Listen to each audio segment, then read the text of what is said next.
Нашите обучения преминават през 3 фази или през 3 части. Като първата част винаги е някаква забавна игра за разчупване на леда. Във втората част най-често използваме подобна карта на сърцето, обучение за вглеждане в себе си. Третата е съществената част от нашето обучение, където даваме актуална информация на нашите ученици по интересен и атрактивен за тях начин.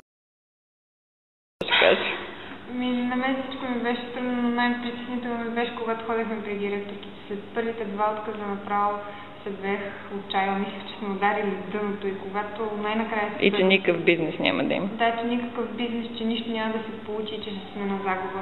Но когато ни приеха, всички съмнения и опасения изчезнаха.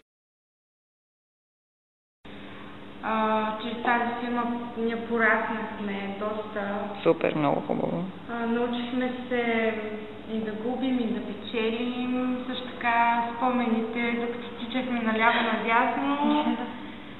И тези неща ще ги запомня.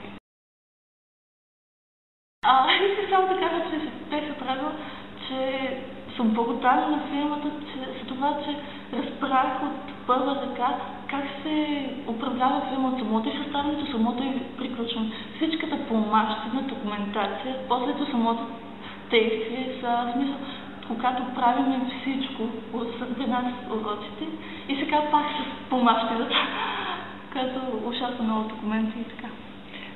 Добре.